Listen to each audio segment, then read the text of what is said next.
So, it is the 10th of May. It is less than 24 hours after UFC 249.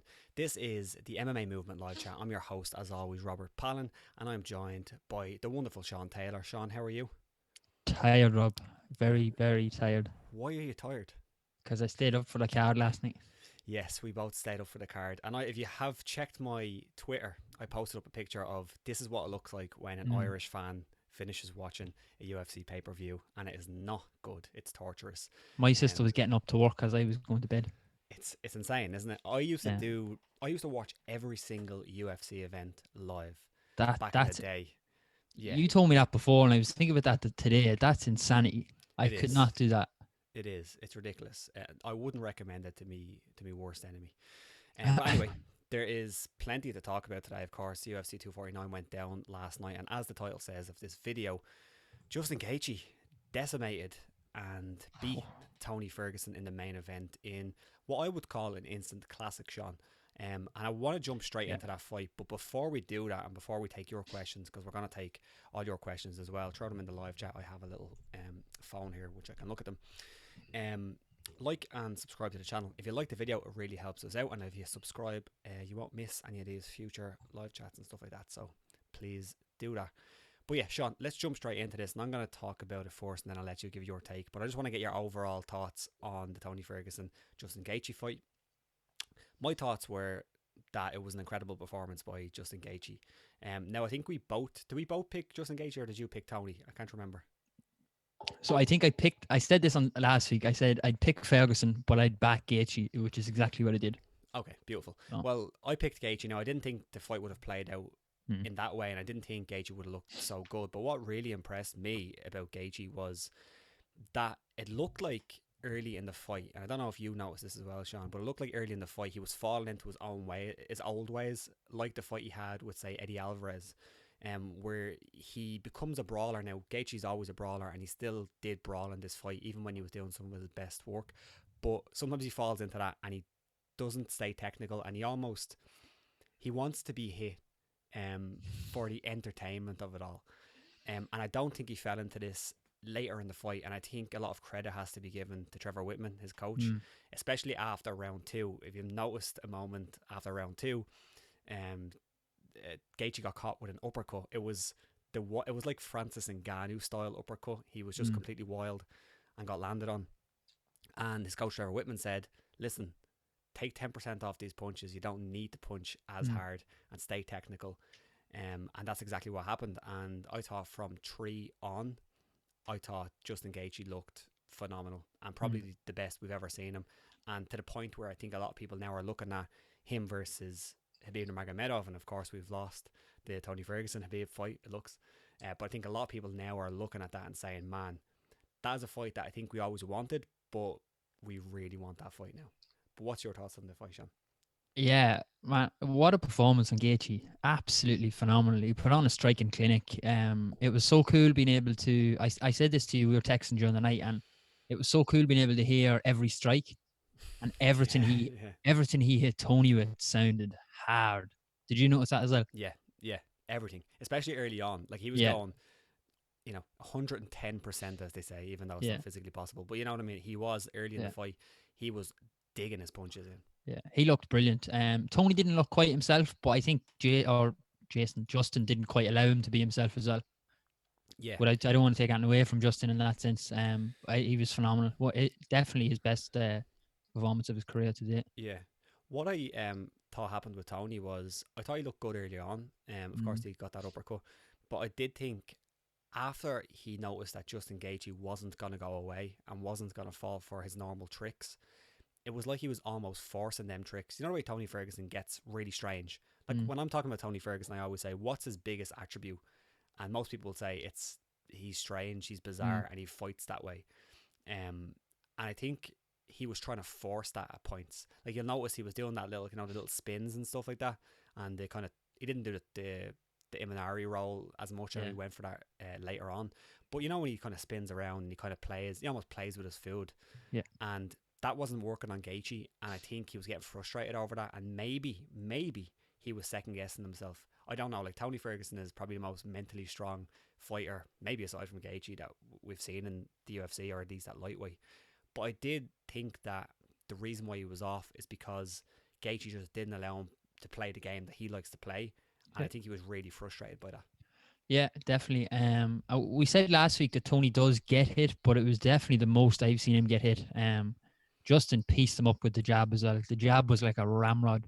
Yeah, It the was jab was phenomenal. beautiful. He was doubling it up as well. And Brendan Dorman, I was chatting with him a little bit on Twitter, and he made a great point.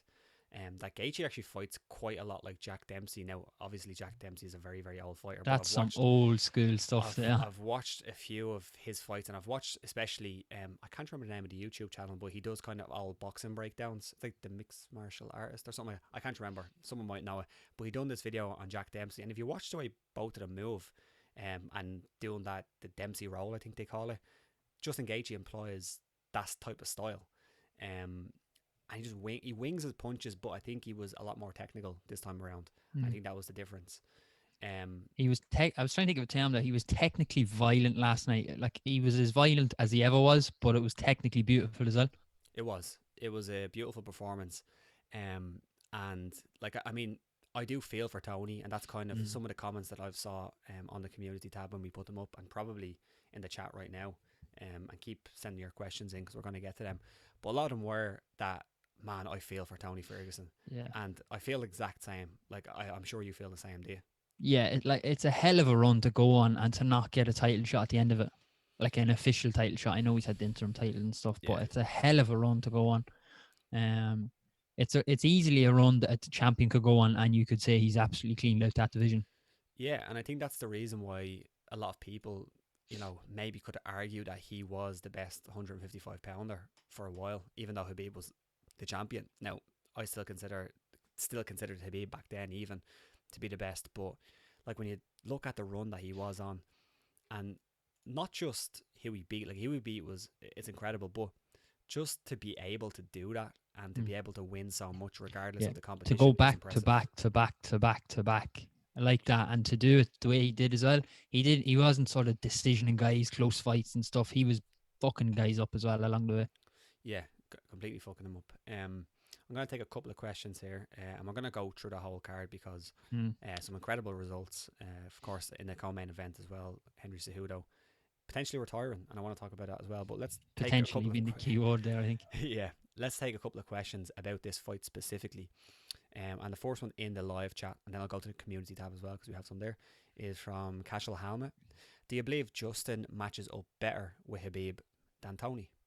I'll let you take that first, John. I don't know if he matches up better. I think that's a tough question. I seen Chris Fields was actually tweeting today. He said he reckons that Justin's the guy to beat Khabib.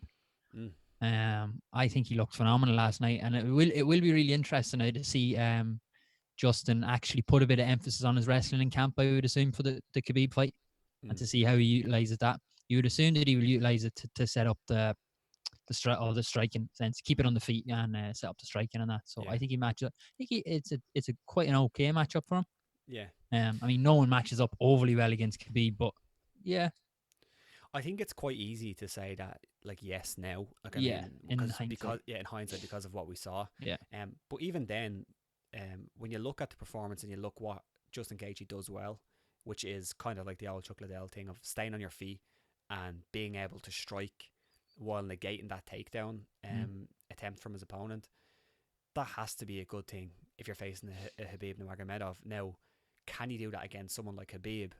That's another and can story. you do it for 25 minutes? Exactly. Now, we saw he could do what he did on last night against Tony Ferguson for pretty much 25 minutes. Yeah. And I didn't think he slowed down too much. Yeah, I think we talked. He said it himself. He said he had 3.5 rounds in him. I thought he managed his gas tank pretty well last night. Yeah, I think he was expecting a bit more grappling.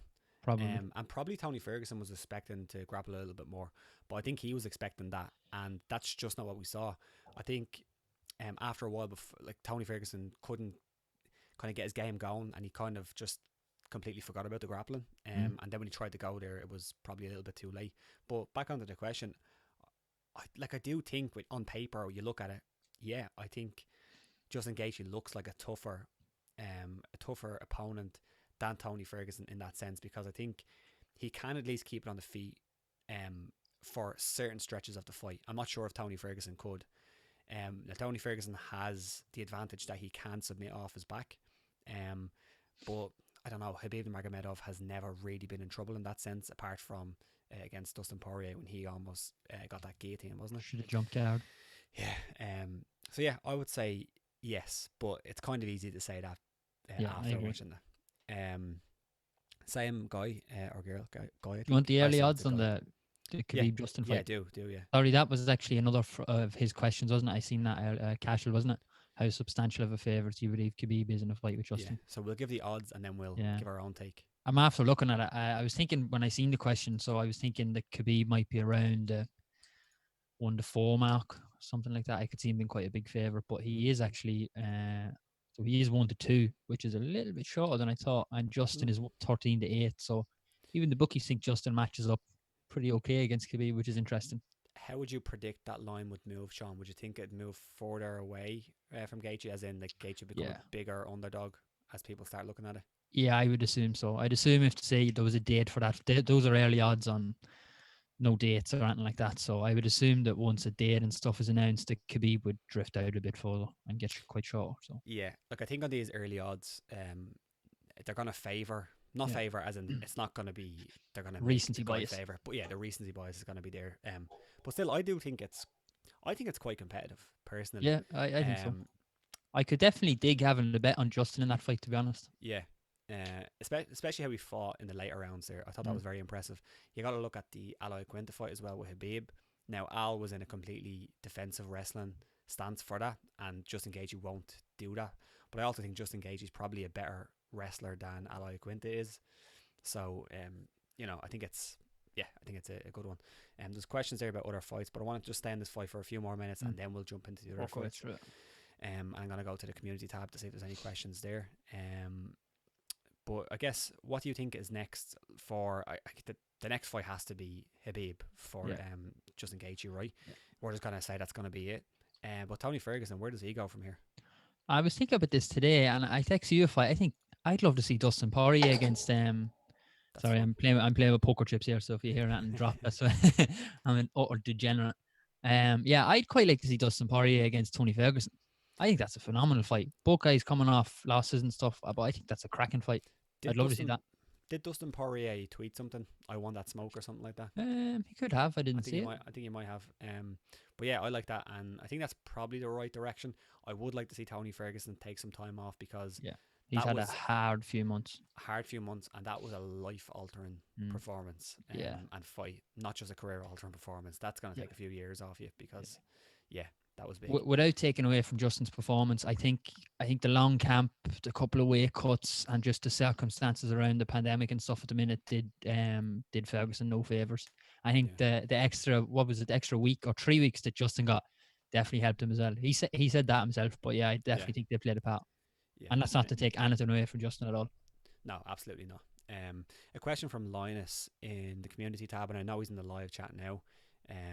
But I'll ask this one first. While I do think Gaethje wasn't going to be denied last night and would have won regardless, what was up with Tony? Essentially, was he completely off? I kind of get my take on this. I think it was Justin Gaethje who made him look off. I think Justin Gaethje put on such a performance that Tony Ferguson couldn't get comfortable and couldn't do the things that Tony Ferguson likes to do. That's my take. What about you, Sean? Yeah, I pretty much agree with that. I think Justin's game plan just negated Tony to the extent where he looked off. I mean, there definitely is some extenuating circumstances going on that Tony wasn't up to himself, but I don't think they were the only reasons. I think Justin was phenomenal, and that's the main reason behind it. Yeah. Aidan, formerly of Aidan Mack, but it's just Aidan now. You reckon they will put Justin straight in with Khabib? What are the chances they put him against Conor first? Also, as devastating as Ngannou is, I think he's so beatable. Might sound ridiculous, but I don't think he's very good at MMA. Interesting. Let's take the first one first, and we'll probably talk about the Ngannou fight soon, and I'll keep that in my mind to answer that one. We'll try and go fight by fight here. Exactly. I think they have to do the Khabib fight. Yeah. Like, I think that was almost a breakthrough performance for Justin Gaethje last night. I don't know if that's going to resonate with the casual fan. I think it should, but it felt like Justin Gaethje became a bigger deal than he's ever been last night, and that's only natural, you know. But one thing that I took from it was that if you look at Justin Gaethje's career in the UFC, he came in, fought Michael Johnson, great fight. Then he lost twice to Eddie Alvarez, Dustin Poirier, two contenders, former champion. Then he had James Vick, Edson Barbosa, Donald Cerrone, three guys who were, you can say they're beatable guys at this point in their careers. A bit longer in the tooth, especially for Donald Cerrone and even Edson Barbosa. But now with Tony Ferguson, that's a legitimate win. Like that was the top contender, a guy who could have been the champ. So I think now that you have Justin Gaethje with that like tremendous win, I don't think he can be denied for a title fight next. I just can't see it. Yeah. With regards to the Conor bit, I don't think Conor wants any of that Justin Gaethje smoke. I've been saying for ages whenever they've been talking about Conor coming back, it's the Gaethje fight. I would fucking love to see Conor and Gaethje, but I don't think Conor. I don't think not even. I think Conor would fight him. I shouldn't say that. I think Conor would fight him in a heartbeat, but I don't think the UFC are going to match him up anytime soon. Yeah, it kills a lot of big money fights. That's a dangerous fight to match Conor up, I think. Yeah, it kills a lot of big money fights. Let me see if there's any more. Okay, here's one here. So Linus, hey Kashi, who knows, right? Oh, he's answering a question there. Yeah, so that doesn't really work. I also see him asking what I'm drinking. So I was drinking Coke Zero in a can now. I'm on the caffeine today to try and keep me awake. Also a little bit hungover today. You had a few heavy drinks last night, Rob. Yeah, I made a mistake by starting with a couple of 10%ers stouts. They were delicious, but bad idea because by the time it got like to about 3 o'clock in the morning, which is the start of the main card, I was in bits. Yeah, I wasn't that drunk. I was just tired, you know. Yeah, I lasted till the main event, I think, until I really felt the tiredness. So it wasn't too bad. Linus, who's the new guy on the left? The one not in the Nike line Christmas sweater. I seen him asking, am I wearing lion pants? I'm not actually wearing lion pants, so if you give me a second, I have camo shorts on. Oh. So you can't really see them. Yeah, camo shorts today. Yeah, they just look dark. Camo shorts today. Bryce Mitchell will be getting his camo short after that performance, and we'll get to that fight as well. And want to talk about the co-main event, but first, no, we'll talk about the co-main event. What was your thoughts on Henry Cejudo's finish over Dominick Cruz, and then we'll talk about the controversy that came with it. But what was your thoughts on the actual performance? I thought Henry looked really good. Dom looked rusty in the first round. He didn't look up to it, or not up to it. Sorry, he didn't look fully at it. He looked like he was kind of feeling him out a little bit and stuff. So Henry looked good. The stoppage was we pretty much text each other at the same time. I think the stoppage looked really early on first glance. And in the replay, pretty clear. To me, it was an absolutely fine stoppage on the replay. Yeah, it went from. I mean, the issue was that he was on his knees trying to get up. That was the issue. But I'm fine with the stoppage, to be honest. Yeah, for me, it went from a really bad stoppage to borderline to I think it was a fine stoppage. That's kind of where I went with it. And like there was excuses from Dominick Cruz after. We'll talk about that. But in terms of Henry Cejudo's performance, I mean, if that is going to be his last fight, what a fight to go out on. What a hell of a win. And really good, smart performance. Obviously has learned a lot of things from Dominick Cruz's past losses with those leg kicks because they were giving Dominick Cruz so much trouble. And for obvious reasons, like Dominick Cruz likes to be on his bike, likes to move, and that completely slowed him down. I thought Cruz had his moments, but he looked rusty, but I think just Henry Cejudo just looked like the better fighter out there. Henry looked very dominant out there. Pretty quickly you could tell that Henry very much looked like winning the fight. Yeah, it was beautiful. So in terms of the finish, I think it was fine. The biggest problem I had, or the reason why I think it was fine, and I guess the problem with Dominick Cruz and his kind of argument was, he was saying he wasn't out, but that isn't the issue, or that isn't what we're trying to achieve here. The whole idea is that you should be intelligently defending yourself, and he took 11 unanswered shots. Sure, he was moving and he was getting up just as the referee stepped in, but if you do look at when the referee stepped in, Dominick Cruz's head hit the mat, and then he got up straight away as the referee jumped in. So The knee was beautiful as well when he went down. So there was a couple of and you could see his big face shots as that well. landed and stuff. So yeah. Yeah, in his face, he looked like he might have been out. I don't think he was ever out. But 11 unanswered shots. He was moving, but he wasn't really defending. So Yeah, I I don't have an was issue with it. okay with it. Yeah. I think his argument as well. He said it in his interview that he had asked the ref specifically, like, that's not how it works, Dom. You know that. Yeah, I know. He knows it quite Like, well. I asked the ref not to stop it. Is essentially what he said in the locker room. Like, it doesn't work like that, Dom. Yeah, and then speaking of drinking, he accused the referee Peterson of selling like cigarettes and alcohol. Which I know, like it seems The like cigarettes one, like, yeah, who gives a fuck, like? Yeah, if he smokes, he smokes. Yeah. If he did smell like drink, that's not good. But to me, it just seemed like Dominick Cruz not really accepting the loss. I actually have a bit of a theory on the alcohol one. It could be horseshit, like, but they were obviously sanitizer. but they were obviously spraying the canvas in between and the whole octagon in between rounds, or not rounds, sorry, in between fights. And I assume it's an alcohol-based sanitizer. I assume so. So it could have smelled very strong. Yeah. It's not like he was smelling Neverov or whatever the fucking sponsor of the UFC of him. Yeah. I wonder what that's like, actually. It did stink of a really... It didn't come across well at all from Dom. I don't think it really stank. No, and we've said this before about fighters. They kind of have to be sore losers. As like TJ Dillashaw said this before, he's like, obviously I'm a sore loser. I want to fucking win. Exactly, yeah. But it's not great when he's like, we don't know. He could have smelled like alcohol, but it's a rough one to say. Like, he could have come out and made all the excuses under the sun, but to like start sort of going after Peterson like that is a bit not great. It's not a great look.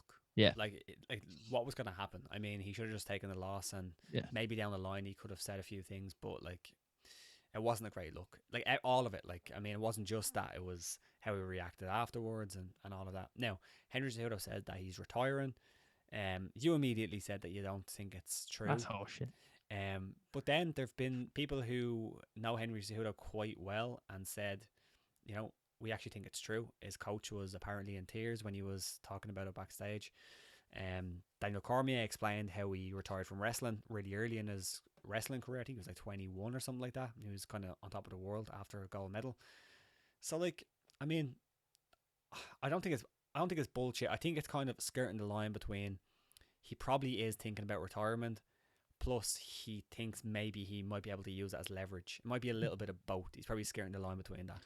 Yeah, I mean, Ariel did confirm that he had looked for a bigger contract after the Mariah's fight, and that he didn't get it. So it was a weird one, and that was kind of it came out of nowhere, really. But we said it as well. I've said this before. I think it'd be a phenomenal way to go out on the top, or to go out, and more fighters should do it. I'd rather see them leave 2 fights early than 2 fights too late. Oh yeah. So if he does go out, it's a phenomenal legacy to leave behind. Yeah. And fighters say that too. They want to go out early, but they never do. A lot of fighters find it difficult to do that, and I understand. It's got to be tough. Minstrels Davis, kind of similar question, but not about that fight, but about the main event. Should the Herb have let Tony hit the mat as he requested? I didn't have an issue with that stoppage, and Tony didn't really seem to have much of an issue with it either, to be honest. I think he was taking damage. He wasn't going to win the fight. Wasn't really defending himself. The head movement was gone. His head was just there to be hit. It was absolutely fine with that stoppage. Oh yeah. Obviously, Tony wants to go out on his shield, but I think Herb did a good job there. Yeah, that's the thing. Like, they all want to go out on their shield. They all want to say, like, don't stop it until I'm completely out. Yeah. Unfortunately, that isn't the rules. And Linus made a good point. That's kind of vague, the whole intelligently defending yourself. But if you speak to a referee, they can explain exactly what they want from intelligently defending yourself. They want movement. They want to try to get out of the position. They want blocking if possible. And the problem with the Dominick Cruz one was, even though he was standing up after the stoppage came, he was flat down on his face. And then with the Tony Ferguson one, he just took so much damage, and especially the last one, the one that really hurt him, and he started like doing this, almost saying like, "Oh my god, that hurt." It reminded me of the Robbie Lawler, Rory McDonald fight, where Rory fell down.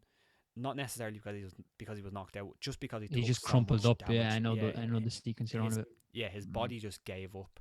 Yeah. And Tony Ferguson's body was given up, and I think it was a good stoppage. Like, I mean, I wouldn't have had a problem if it was stopped even a little bit Yeah. earlier. If I'm being Yeah. honest. It was the first thing I noticed straight away to Tony, because you don't really see fighters stops like that. It was a jab, really, like that was the stoppage in the end. And Tony didn't have an issue with it at all. Yeah, Like, he wasn't mad at all. So yeah. um, Let's talk about some of the other fights. I have some questions here, but they kind of tie in. I want to talk about the co-main event, if you want to call it that. Francis Ngannou against Jairzinho Rozenstruik. It lasted all of 20 seconds. Francis Ngannou came forward like the Incredible Hulk, landed a shot on Jairzinho, and it was over. The crazy thing about this is Francis Ngannou rushed him and threw punches, and no coach ever would expect a fighter or ask a fighter or recommend anybody to throw punches or come forward like that. But it just worked for Francis Ngannou, and that kind of goes back to the question from Aiden Mack saying, is Francis Ngannou actually any good? He doesn't think he's any good at MMA. We can have that discussion, but at the end of the day, that guy is effective. Yeah, I think I definitely think there's a discussion there to be had that Francis isn't actually that good. And it's not. I think you'd struggle to disagree with it. He just happens to hit like a fucking bulldozer. Like he has that equalizer that just negates every deficiency that he has. Because if he came forward with his chin hanging out, like asking to be taken down, asking to be hit, but he just happened to catch Rozenstruik with a fucking bulldozer of a shot. Yeah. And if you look at Rozenstruik, he backed up, which isn't a good thing. He backed up straight, I mean. But like his eyes are open. He landed a couple of shots coming in as well. They weren't clean shots. He didn't quite land them. But like in terms of doing everything that he should have done when Francis Ngannou was coming forward, apart from actually pivoting and taking a sidestep, he done everything okay. It's just Francis Ngannou landed, and that's just what happens. I mean, you can do it. You can do it as okay as you want. If he catches you with that hook, he is putting you to sleep. Exactly. That's the big problem. It's the equalizer, and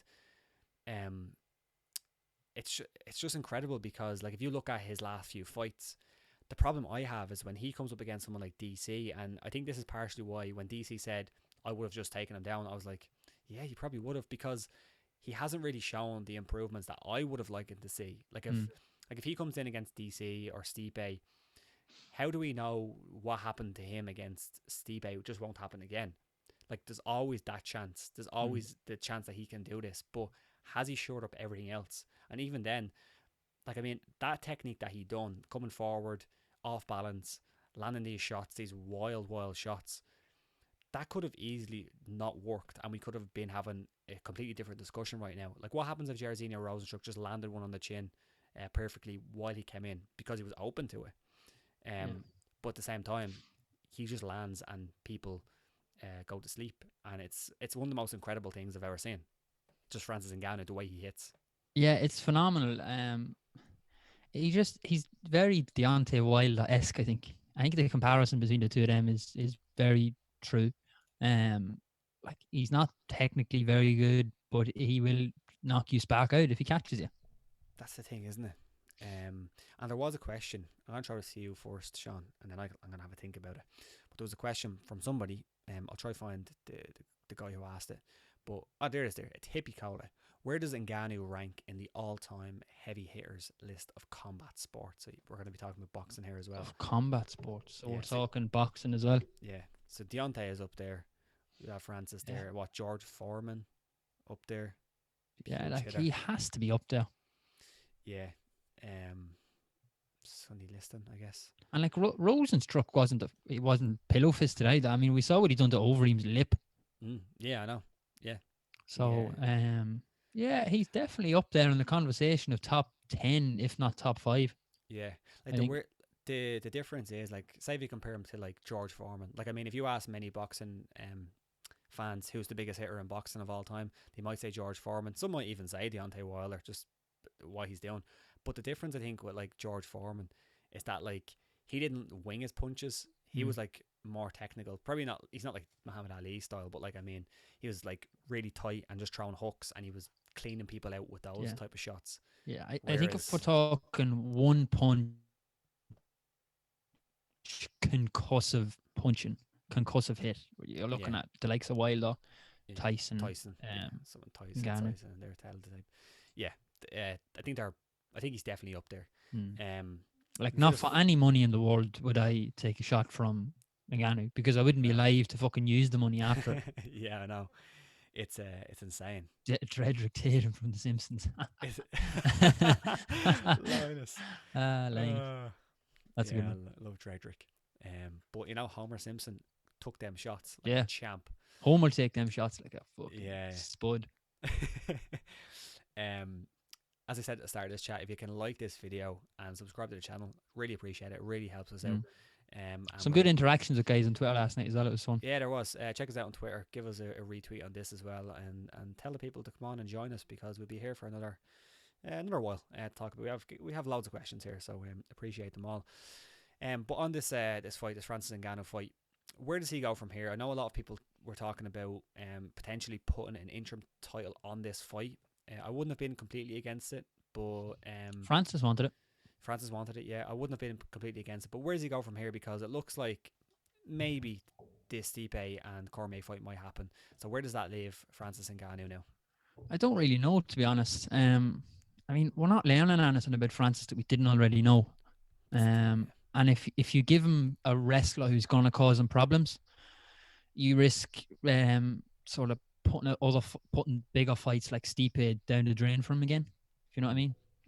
So I mean, if you can get Stipe and DC done soonish, you can have Francis at the back end of the year, I suppose, and just not have him fight. But he has been relatively inactive as well, Francis. So he probably wants to go again. But I don't know who you give him. I know. I know he had a long camp, but the fight was so short. So even if he takes a few weeks off, he could be back in the camp and he could be fighting it in the next couple of months. Whereas I don't know if Stipe will be ready. I don't know about Cormier. He said he's out of shape. So I don't know. Like, I mean, if they put an interim title on this, they could have had a few little interim title defenses in the meantime, especially with everything that's going on. They do need guys active. But man, incredible. I wouldn't count out Rozenstruik just yet. I think he's still a good fighter. At all. But yeah, I mean, other than the years Francis will take off your career, a loss to him isn't like, it's not damaging at heavyweight to your heavyweight prospects. I mean, other than the years it'll take off your career and the damage it'll do to your brain. Thomas Broom Jones earlier on said one of the best comments so far, I thought, of the chat. What did you think of Tony's use of pocket sand? Did you see that when he threw the sand in? Yeah. That was unbelievable. He also done the Mortal Kombat leg sweep, which I thought was beautiful. So yeah, I thought that was very effective, especially the leg sweep, but the pocket sand was good as well. Simplistic irony says we should just let Francis fight bears and lions from now on. I'd be down for that. I'd love to see that. Yeah, why not? Like, the bear would probably out wrestle him. Yeah. Steve Menard, worst matchup for Ngannou, Stipe, DC. I don't know if that's a question or a statement, but who's the worst matchup? Steve, it's either or. We saw Stipe put a number on him, despite Francis having his moments. I think DC is probably one of the worst matchups for him, just because of that wrestling. I don't think he can handle that. But again, DC is getting up there in age. He's a fight away from retirement. Yeah. So is he really as committed as always? I think he is, but who knows? Yeah. I think either or there, to be honest. He also said DC is not interested to fight him. Yeah, absolutely. I can't blame him. Yeah, who wants to fight Francis Ngannou? But I truly do believe that DC, especially because he's such an analytical guy, he looked at him and he's like, oh, just so many openings there. There are so many openings there.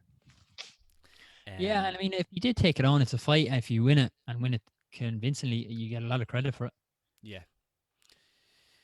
There was a question about Calvin Kattar. I can't remember what it is. If you're in the chat right now and you can repost it, because I can't find it, but I want to talk about the Calvin Kattar fight, because that was a phenomenal performance by Calvin Kattar. Big on this guy. Beats Jeremy Stephens, who came in like 5 pounds overweight. But I thought Stephens looked okay in the fight. But Calvin Kattar, once he got settled, I thought his boxing completely shined in this one. And then he, of course, didn't even finish it with boxing. He finished it with a beautiful elbow, stepped in, landed, and finished Jeremy Stephens. Something that I don't think we were expecting, Sean. I said that Calvin Kattar would have won by decision. But man, he finishes Jeremy Stevens. What was your thoughts on Calvin Kattar here? Looked really good. Bit of a coming out party, I suppose. That elbow was absolutely beautiful, man. So nice. It looked like a punch as well, because I think we saw from behind was the angle first, so it looked like a punch, and then we saw it was an elbow. It was beautiful. He looked really good. Solid win. Excited to see him move up again. So yeah, looked really good. Yeah, and if you look at Calvin Kattar, who he's lost to, he's only really lost to guys who, at the time, were very similar to him. He lost to Zabit last time out, and he looked all right in that fight. Didn't look bad in that fight at all. And then he lost to Renato Moicano, who has had a bad time lately, but was a very, very good contender in the division. So I think he's still Calvin Kattar. He's like one of the really big guys with a big future in this division. Yeah, that's a big one you can do again in a couple of years as well, once they've both sort of progressed after a couple of more fights. So yeah, because Kattar didn't put in a bad performance there at all. No. FIFA King UFC asked on the community tab, what was the fight of the night? I'm bringing this up now because I think this was probably one of the candidates. Of course, the main event it was as well, and there's a few other ones down further on. But what was your thoughts? What was your fight of the night? It's got to be one though, doesn't it? Nico Price and I think so. Yeah, that was a cracking fight. I'm trying to look down the card now. What are you going to go with? I think the main event was rightfully so the fight of the night. That was definitely performance of the night from Justin Gaethje. I think Nico Price and Luque was a cracking fight. Oh, it was a brilliant fight, yeah. Bryce Mitchell actually upped up for performance of the night as well. We'll get to him later on. We'll talk about that soon. Bryce Mitchell, love that guy now. One of my favourites. What like conspiracies, don't care. All in.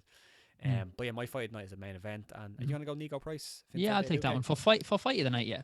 Yeah, I'll take that one. Performance of the night goes to Justin Gaethje. Yeah. Al Kalak said, what about Greg Hardy? We'll talk about that in a minute. And people talking about Bryce Mitchell as well. We're going to talk about that soon. But the big question as well from FIFA King UFC, better chin, Ortega or Tony? I'm going to take this one first. I'm going to say Tony Ferguson. He was barely dropped in that fight. Yeah. I think pound for pound, Justin Gaethje is a bigger puncher than Max Holloway. Max Holloway is more of a volume guy. So when you look at the beating that Brian Ortega took, incredible, like unbelievable chin. But I think the damage, like the peril that these guys were in last night was like, did you ever get that like pit in you, like that in the pit of your stomach? You get that feeling when two big hitters are fighting. You're like, oh my god, this could go really badly, or good, whichever way you're looking at it. That's what I was getting yesterday because Justin Gaethje was throwing serious shots. You could hear it, like you could hear everything, because I think that's something that goes a little bit unnoticed as well in a normal situation with a card, because you can see punches that they land, but they don't really look like they land, and people who don't understand the sport are like, oh, it didn't really land. But you could hear everything last night, and Justin Gaethje landed some fucking bombs on him. It was brilliant. Yeah. So yeah, I'll go with Ferguson on that one as well. Just saying there, Tony Ferguson suffered a broken orbital bone in TKO loss to Justin Gaethje at UFC 249. Not hugely surprising. So that guy has an unbelievable chin. Jumping on to another question here, let me find one. And like the video, as I said, it really, really helps us out. Let me see what we have in the chat. Carl Johnson, do you think that Cowboy could have edged his fight had the eye poke in the third not being ruled a punch? I feel Pettis just barely edged it, and it was a big moment in the third and fall. Yeah, to be honest, like I picked Anthony Pettis, and I also had him in a bet, so like I had some kind of root and interest. But I thought Donald Cerrone probably done just enough to win that fight, and I do think that was a big turning point. It was clearly an eye poke, and Anthony Pettis done what he had to do. If the referee doesn't call it, continue to fight. You know, we've seen many instances where guys stop fighting and something bad really happens. There was a Mayweather fight. Who was that Mayweather fought where his opponent just stopped fighting? Oh, and then I can't remember who it was. I know the one. Savage hook. But anyway, he done the right thing. But I do think that was a big moment. But yeah, I kind of scored it to Cerrone slightly. Yeah, close fight. Probably the same. Give it to Cerrone. Whatever, close fight. I think Cowboy expected a little bit too much of Pettis there, expecting him to stop. I mean, he went to dab straight away. I think he expected Pettis to stop. Play the whistle in it. Yeah. People asked about Greg Hardy. Of course, he beat Jorgen de Castro in a fairly uneventful fight, and I know a lot of people like to jump on the train of hate for Greg Hardy, and I understand why. But for me, it was Jorgen de Castro who didn't really do a whole lot in this fight. It looked like he hurt his foot at some point in it. Looked like he hurt his toe. Yeah, it did. But like, I mean, Greg Hardy did what he had to do. He clearly won the fight. It wasn't a very good fight, and probably shouldn't have been on the main card. I felt like the Castro kind of pissed it away. It looked like he had the win in a fight to me. At different points of it, just didn't do anything. Yeah, well, it wasn't very good. And my favorite bit. Sorry, go on, Rob. No, go for it. My favorite bit was DC. One of the commentators said the Castro could definitely get down to 205, and DC was like, "That's hard, man. Yeah, that's hard." Yeah, he's like, these big boys, I understand them. It's a hard thing to do. That was very funny. And plus, heavyweight isn't great. Like, there's a reason why a lot of people just stay at heavyweight. It's not great. Like, you can win fights with a bit of athleticism. Yeah, Greg Hardy. There was a question there about the Cerrone fight as well, and I want to go back. Who was that? It was Linus. Do you think guys like Cowboy and Pettis should change camps? Not out of being in a bad camp, but why not? They're in a bit of a lull. It seemed like Cowboy had a new head coach this time around. And like, I mean, Duke Rufus is a great camp. I don't see any reason why Pettis should move away from there. I don't think changing camps. In short, I don't think changing camps will do a whole lot for them right now. Not at this stage of their career. They're not gonna. We know what we're gonna get with these two guys at this stage. It's just about toning things up, I suppose. I don't know. You're not gonna get too much new from them at this stage. Yeah, Andrew Hibbs said he thought Cowboy was robbed. He gave him all 3 rounds, and he had Pettis on a bet slip as well. So, no bias there. I thought it was a very close fight. The Castro is 95% fat. He could be a lightweight if he wanted to. He's got chippy tits, to be fair. Yeah. Alcoholic. I'm starting to see for the first time with Francis, you have to jump over the cage, run, let him wind out, and then jump back in the cage. Yeah. That's how you beat him. Yeah. Go for it. Run. How do you beat him? Just run away. Yeah. Alexei Olynyk as well. There's no questions about this, but I wanted to quickly talk about it. And if anybody has any questions about this fight specifically, let us know. But man, I tweeted before this fight. I just don't see where Alexei Olynyk wins this fight. And I seen that. And he did. Yeah. What it looked like to me was that Olynyk just wanted to win this fight more than Fabricio did for Doom. And of course the skills are there, but like, Olynyk was determined to win this fight, and he went out there and put a stamp on it. He came out winging in the first round, man. I was like, and when the first round, when he actually got through the first round, the fight was still going. I thought he's surely blowing a gasket here. Yeah. But yeah, he looked pretty good. Verdum looked a bit flabby. That USADA layoff, no juice these days. Yeah, like, I didn't see what he weighed in at. If someone can let me know in the chat, let me know what Verdum weighed in at. I know Alexei weighed in a little bit smaller than he usually does, and I think that helped him because his cardio held up. But man, Olynyk just keeps doing this. He keeps beating guys that he probably shouldn't be beating. And I have Verdum on a bet as well, and he let me down for 400 quid. Max B just said he bet on Olynyk as soon as he saw how good he looked at the weigh-in. So yeah, he looked really good. I saw a picture of him about 2 weeks ago, and essentially he was cutting down for this. Well, not even cutting, he was just losing weight. What's that, his 73rd, 74th pro fight? Something like that. That's insanity, man. It's absolutely incredible. Max B, I finally made it live. Appreciate that you're here, mate. Asking some questions. He said he bet on Olynyk as well. Max B, do you think Verdum should retire, and what top contenders do you think Olynyk can beat with his new physique? Physique's a greatness. Do I think Verdum should retire? Like, he's not shot. Like, I mean, I wouldn't have a problem if he keeps going, especially if he needs some money. Yeah, like, he's not being knocked out by everybody, so I don't think so. I think he still has a few fights left in him. I'd be fine with him staying around. I can't read Olynyk. I can't tell you who he can beat because he keeps beating people I don't think he should be. But like, if you look at the top, let me try to get the rankings up here. UFC Yeah, rankings. look, To get the he's top not going to be contenders. challenging for a title anytime soon. No, But he can absolutely. definitely string a couple of wins together if he keeps looking like that. Yeah. Heavyweights. Like he's not beating Ngannou. He's not beating Rozenstruik, despite what happened. He's not beating Not a beating champion. DC. He's not beating Stipe. But to be fair, heavyweight falls off a cliff pretty quickly. So there's some guys he can definitely beat in there. But yeah. Let me get some more questions here. You can call some out if you find one, Sean. Olynyk looks like the Russian Brad Pitt if he was hit with a shovel in 30 years of communism. Love that. What a description. Oh my lord.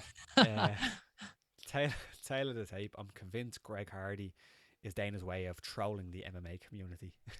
Dana has millions of ways of doing that. I mean, I'm constantly sending Rob stuff of Dana being a shithouse. And he literally just flaunts he literally said that I just wanted to get around every state regulation to get this event on. And you're like, at what point, I'll rant about this actually for a minute. At what point does this become irresponsible, right? Because we all want a bit of sport on. It actually gave me a great lift having a bit of sport on last night. It was in great fun watching it. I thought it was brilliant. Yeah. But the event shouldn't have went ahead. So you just put that aside and it's like, it's going ahead. There's nothing I can do about it. I had a fucking great night watching it. It was brilliant. Yeah. But at what point you see all this stuff about business, like great businessmen and the likes of Steve Jobs and these other guys that release books and talk about how to get to the top, you need to be able to be pig-headed and not listen to other people, which is what Dana did here. But at what point does it become utterly irresponsible to do what he did and put an event on in these circumstances? I mean, we saw Jacare tested positive. So, like, at what point he could have infected anyone? His two cornermen could have infected anyone. I mean, Jacare fist bumped Dana. I know. And so, like, at what point does pig-headedness and, like, a will to win and put an event on just become irresponsible? I don't know. Yeah. I'm exactly in the same boat as you. Like, I was loving life last night, not just because I drank 10% volume alcohol beers, but because I was enjoying the fights. But like, the big thing that came out from the whole Jacare thing for me is that he came and he disclosed that he was in contact with somebody. That should immediately, at that point, common sense just says, okay, let's scrap that one and get him tested and let's like move that completely away. But that didn't happen. And then Dana White came out and said that it was the reason like that happened, and the reason the fact that they caught that it means the system is working. But no, that doesn't mean the system is working. You could have avoided it. Like, you could have avoided that. Like, yes, it's great that you're testing, but you knew that he potentially could have been infected, and still he was around other fighters and all that. So, can we talk about Greg Hardy as well, fighting with asthma? I mean, if you look at the numbers on the people who actually, if you get this virus, the numbers of people who die because they have underlying health conditions, Greg Hardy is extremely at risk if he gets the virus. That's true, yeah. That's utterly irresponsible to allow him to fight. And we say this all the time with fighters. They will fight. Like, they'll fight anyone. They shouldn't be allowed to make the decisions for themselves sometimes. Yeah. Do you remember Greg Hardy had his inhaler in his corner using it? That's mental. Oh my God, that was funny. But yeah, it was a great buzz having the sport back. Because sport for me is something that I just watch, and it's like for 2 hours, go to a match or whatever amount of time. It just takes the mind off everyone. So it was deadly. In all the giving out I do, it was deadly to have something back last night. It was a good buzz. For a young man, you're such an old fart, Sean. It's great. What do you mean? I love it. Like you're like an old man complaining. It's great. I love it. Dana's just a shithouse, man. Yeah. Good point, Sean Lina says. Keep getting all your questions in. We're going to go for another few. There's 52 people in watching, and there's only 21 likes. If you want to bump them likes up there on the chat as well, or on the video. Don't worry, it will be 50 in 10 seconds. Betcha. I want to talk about some of the other fights here in the card. Get your questions in. Carlos Esparza, Michelle Waterson. I thought it was close. I was fine. I was fine with it. Scorecards were all over the place. Yeah, 30-27 both ways was wild. Judges are garbage, but the right person won, in my opinion. Vicente Luque, Nico Price, we kind of talked about it. Amazing performance by both guys. Like got what we expected though. Nico Price is a wild man, complete wild man, and Vicente Luque isn't. He's the complete opposite. And I thought the clash of styles there was amazing. But Nico Price done well up until the end. But again, I kind of referenced the Rory McDonald and the Robbie Lawler fight. That was similar here. It was just so much damage, and Nico Price just fell, and they stopped it. Bryce Mitchell and Charles Rosa. Can we please talk about this fight? I love Bryce, man. I've been high on Bryce for a while now. How many attempts at the twister did Bryce Mitchell have? Probably more than we've ever seen in the UFC Oh, prior to this. easily. And he was going from the twister to the arm triangle, twister, arm triangle. Head and arm choke as well. Man, I am surprised he didn't get that arm triangle. There was a few times where he had that so close that Charles Rosa, he must have been on the verge of being out. Yeah. If I had I was close to back on Bryce Mitchell to win by submission, and if I didn't, but if I had backed it, I'd have been fuming that Charles Rosa didn't tap. It was unreal, and he was attempting the twister on both sides as well, which is like phenomenal. It's not like he had to go on one side to get it. He was comfortable on both sides doing it. It was one of the most dominant performances I've ever seen. I scored a 30-24. Yeah, he completely dominated the fight, and against a really good guy, and a guy who is very good on the floor as well. Yeah, I was chatting to Ian Gary put up his picks on Instagram, and I was chatting to him a bit. He picked Rossa, and I'm quite high on Bryce Mitchell. I'm excited by him, and I texted him. I said we're picking Rossa over Mitchell, and he said, "Yeah, Rossa's a savage, man."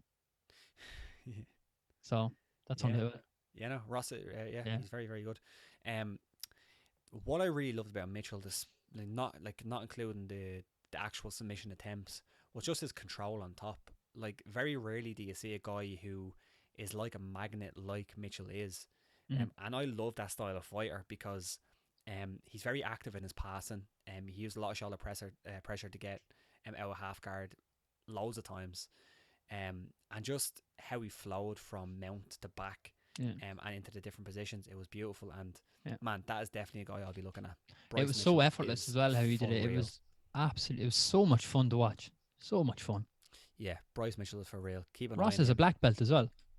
Yeah. Under Ricardo Laborio, I think, as well. Yeah. Unbelievable stuff.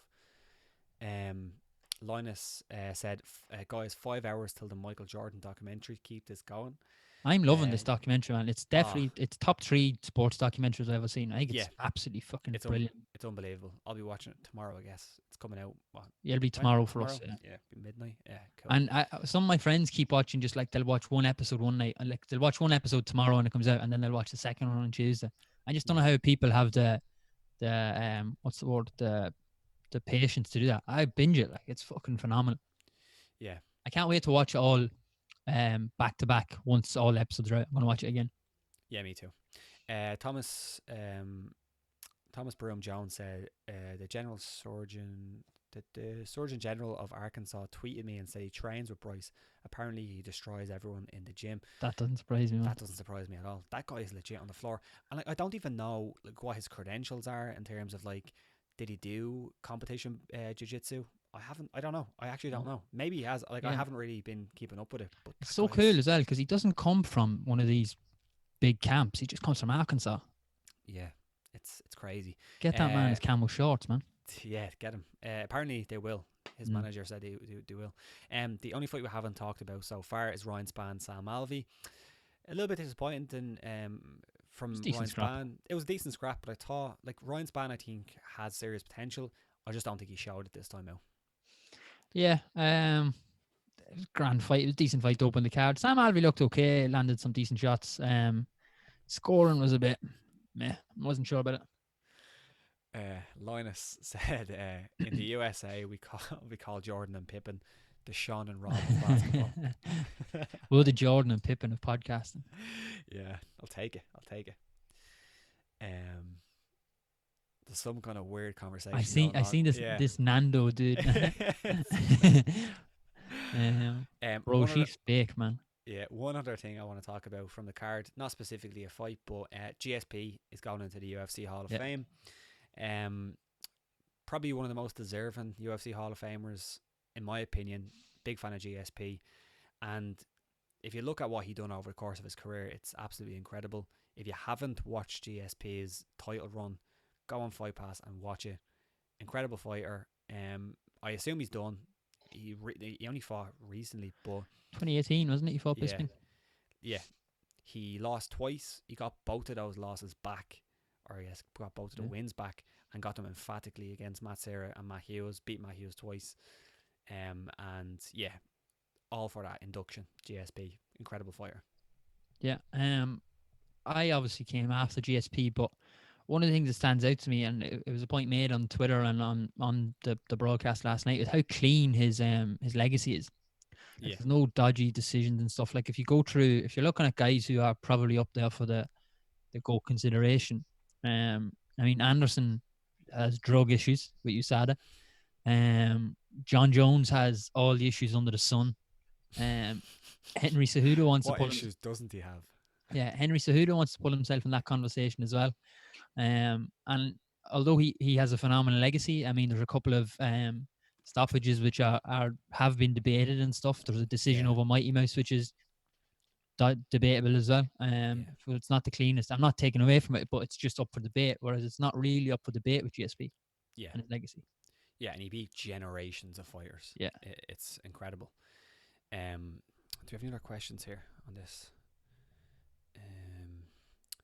Thomas Broom Jones, is Trevor Whitman in the conversation for a GOAT coach at this point? He's doing a great job with Gaethje, man. Yeah, he was the guy behind snapping the streaks of both Ferguson and Joanna and his coach GSP. Yeah, like one thing that really jumped out to me, and we spoke about it, was his voice to Justin Gaethje between rounds after the second, so in between the second and the third. It was beautiful, and like not a lot. We don't see a lot of good advice, I don't think, in MMA in the corner. We see a lot of bad advice, but there's never that kind of coach that really stands out in the corner. I think Greg Jackson used to stand out quite a lot back in the day. But like if you look at the advice that he got, and like if you look at Justin Gaethje, like he's so coachable. Like I mean, a lot of fighters will get good advice, but they won't use it. And I think when you look at with Justin Gaethje, and then you look at obviously with his other student in Rozenstruik Eunice, they're so coachable and they have such a good link. Like the coach thing, it's like almost the Sal D'Amato and Mike Tyson thing. Customato. Customato, sorry, Sal D'Amato. That's the fucking that's the judge. Yeah, it's just incredible. And like GOAT, I think is a strong thing, but in terms of like the best coach right now, I mean, I think he's in there. Yeah, definitely up there in the conversation. It was so funny as well. Just a couple of fighters mentioned in their post-fight interviews that they heard DC on the call in between the rounds and taking his advice. I think it was Carla Esparza said that she heard DC to mix it up. Yeah, and she done it in the final round. So and stuff like that was really interesting. Yeah, there was somebody else. I can't remember who it was. I can't remember the other one. There was another one though, but Carla Esparza is the one that stands out. Yeah, there was someone saying check to start checking leg kicks. I can't remember who that was, but yeah, that was funny. Really good card, and there's a card on this weekend as well. There is, yeah. I don't know who's on it. I don't know what it's like. Let me have. I have Tapology open now. Yeah. Jacksonville Fight Night. I know. The headline is Anthony Smith and Glover Teixeira, which we were talking off air, and it's the most standard Fight Night main event you'll ever see. Quintessential. Yeah. So Anthony Smith, Glover Teixeira. Owen said improved Ben Rothwell. So that's OSP's heavyweight debut, I guess. Drew Dober, Alex Hernandez. That's a good fight. Ray Borg, Ricky Simone. It's fun. Carl Robertson, Marvin Vittori. Good fight. Andrei Arlovsky, Felipe Lenz. Speaking of like GSP, like what an incredible career he had. Go back and watch Andrei Arlovsky's title run. He fought some scrubs, but he had beautiful hair, glorious blonde. Go back and watch it, man. He's beautiful. No, because the reason why I said that is because he's never been the same since he cut that luxurious hair. Long haired Arlovsky is the best Arlovsky. But yeah, I think we'll leave it there. It's been about an hour. Actually, I have an update. What? I finished the Marvel movies. Oh, finished them? Yeah, finished them. I watched since the last one I watched. Where did we leave it last week? I think I had Thor. Did I watch Doctor Strange? No, I was going to watch Doctor Strange. Doctor Strange, yeah. Watched Doctor Strange. Very different, but really good. Really liked it. Then I watched Thor Ragnarok. Very funny. Big change in Thor's character in that one, but it was very good. I liked it. Then watched Infinity War yesterday. As a warm up. That was my warm up for the fights. That was Jesus Christ. Let you show. That was an emotional roller coaster, man. That movie. That had me feeling all over the place. And it was weird because the bad guys never win. And I know there was still another movie, and you're like, obviously they're going to win, like, but they never win like that, the bad guys. So that was phenomenal. And then today, for 3 hours, I watched Endgame. Jesus Christ, what an ending! The fight scene is phenomenal as well. Yeah. it's a great back to back, isn't it? Them two, Yeah. because they play right into each other. But yeah, that's awesome. I can't wait for the Michael Jordan documentary. What's this? Thomas Brown. Are you implying that Andrei Arlovski is the Samson from the Bible? I was actually thinking that. Basically, he got his hair, or he got his power from his hair. Once it was cut, he was done. It's a shame. Although he did make a resurgence, Andrei Arlovski. But yeah, long-haired Arlovski was the best. But yeah, Sean, appreciate the time. As always, a bit of an impromptu one. We weren't planning on doing it. We should be back on Tuesday for another live chat. We'll talk about the card on Wednesday, as we just said. Not a great card, but I'm sure there'll be loads of news from now until then. But yeah, this was fun. Any closing remarks, Sean? No. Stay safe. Stay positive. Have a good time, folks. Linus, I'm sorry, we have to end the chat. He said, "Don't end the chat. I have to hang out with my wife." Tell the wife we said hi, Linus. Yeah, I'm sure it won't be that bad. Where is Linus from? I want to know. All right, let us know Is where he you're from. Yeah, Linus, tell us in the chat where you're from. Is he European or is he American? There was a couple of European fans in the chat there because we were all in that fucking 6:30 going to bed buzz this morning. Unbelievable. I think we're on a bit of a delay, so let's hope Linus does this. Your watch is upside down, Rob. Is your watch upside down? I don't think so. No. She hot. It's one of those bands. Maybe they thought maybe the thing was on that side. Is it a Fitbit? It's not a Fitbit. It's like a cheaper one. I wanted to try it out before I got a Fitbit to see. I was thinking about getting one, and then I was like, but then the Fitbit's just going to tell me that I've been sitting down too long and to get up. Don't really want that. He's from Philly. Ah, Philly. Nice. Yeah. Big boxing territory. Yeah. Nice. All right, this is the weirdest place to end it, but we'll end it now. Yeah. Sorry, Linus, you'll have to go and chat with your wife. I'm sure it's gonna be fun. But everyone enjoyed the Michael Jordan documentary, and thanks for joining. Like the video, subscribe, and we'll be back on Tuesday.